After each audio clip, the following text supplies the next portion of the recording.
to achieve kind of development for the entire population. So under our new theory for the scientific view for development is a part of a policy based on the so-called human-centered or people-centered. So every money will be used for the improvement of the people's living standard. Thank you. You must understand that poverty is increasing generally everywhere in the world, except in China. And if China has brought it down from 300 million abject poverty down to 20 million, that's a remarkable achievement. We have the question here, and then the next question, I can't see the face, but that gentleman. Right, sir. Hello, my name is Jifeng Zhang, and I'm from Fairlight Dickinson in TNEC, and I'm a Chinese student. In front of these Chinese people, I have to say Taiwan is a part of China, but it's currently out of our jurisdiction.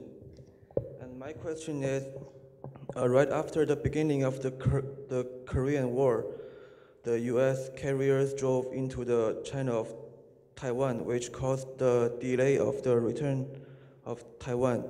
So do you think the Korean War is a wrong decision to China? Except 1 million lives and 20% of GDP, which is cost in the war. What else do you think we lost? And another question is, in the Great Lead Gap. No, keep it to one question. That's a tough question you're asking. Oh, sorry. But he has already started sweating. Sorry, I have one more last question, which curious me my entire life.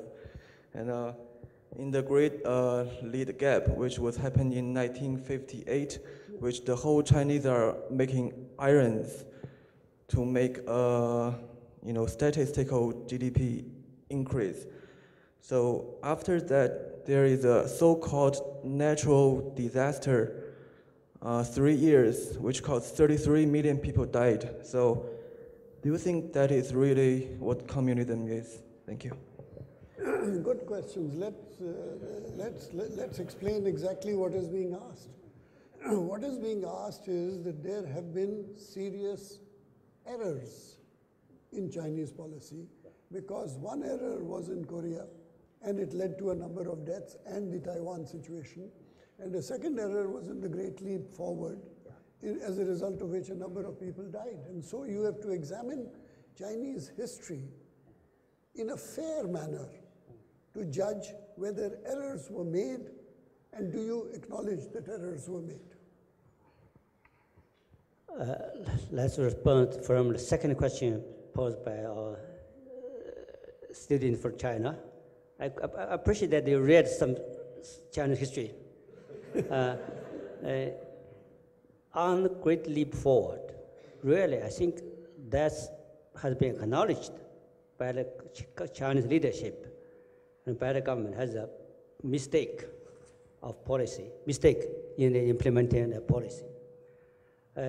That's why I say that Chinese government and the Chinese Communist Party is follow the process of self-criticism and the improvement of self. Why there should be reform and opening up in 30 years ago? Because they realized, Chinese leadership realized that the previous policy will not work, will not bring China to modernization, that they need reform and opening up.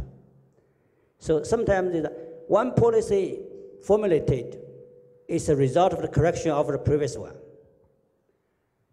On the first question, I think it's not easy and not simple, not good to say that. You say, actually, Korean War is not our expectation. It's forced on us. It's forced on us. You see, for a new country, People's Republic of China was just funded. A war imposed on us after a few months. I think no leaders, no country, no people would like to continue that war after funding of a republic, People's Republic. Actually, I think that becoming part of the history. I think now, since the Korean Peninsula is still not united, it's difficult to have any final conclusion on that event. But we were forced. That war, Chinese volunteers intervened in the Korean War, not only for helping the North Koreans, but also defend our boundary, because we were bombed on our side of the boundary. So that's why I think this is a mistake by some Western countries, that also by some countries to extend the war into China. You know that after funding of the people of China, we were politically isolated, economically blockaded, and militarily threatened by the Western countries, including the US, for 22 and 22 years. Actually, as a founding member of the United Nations, after funding of the people of China, China should represent and take over the representation in the United Nations.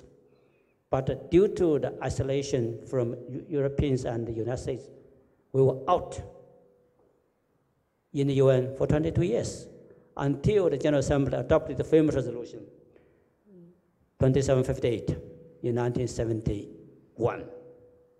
I think Ambassador Kamal already there as a very active diplomat. He helped us. So that's why I think something happened 60 years ago. It cannot be evaluated with the current standards. So it's for Chinese government, I think for the Chinese leadership, I think now we are following a right path and to improve our policy step by step. I think that's we're trying to share our experience with others. Let's not repeat the mistakes of ours and not to repeat the mistakes of others. So that's why we are supporting the exchanges between countries and between leaders, that they will learn from each other the best experiences and the best practices to avoid the mistakes they are making, including on the issue of responding to the current financial crisis. We're trying to advise this US president, US leaders, Europeans, okay, your financial policy is not right. You cannot rely on so-called virtual economy. You need your people to really go to factory to make goods.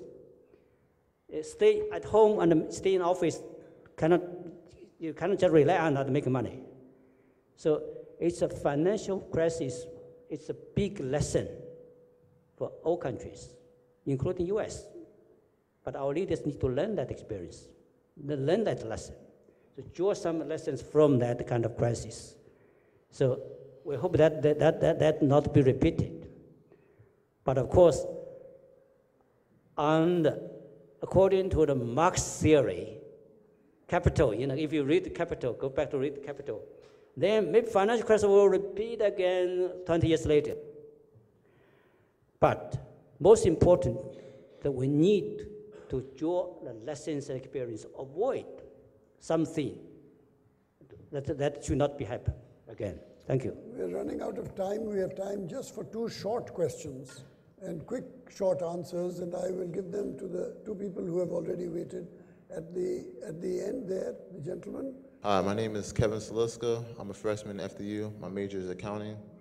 And I've been recently watching the news, and I just want to ask this question. Do you think Obama's recent visit has brought the two countries closer? And if so, how? Has the United States and China come closer as a result of President Obama's visit? Definitely yes. We don't want that short an answer. No, I think that's why I should continue to criticize the US media. Normally, US media will not share with you, the US public, the full picture of his visit. You will just review a few questions which are not discussed or some questions which are not satisfied. But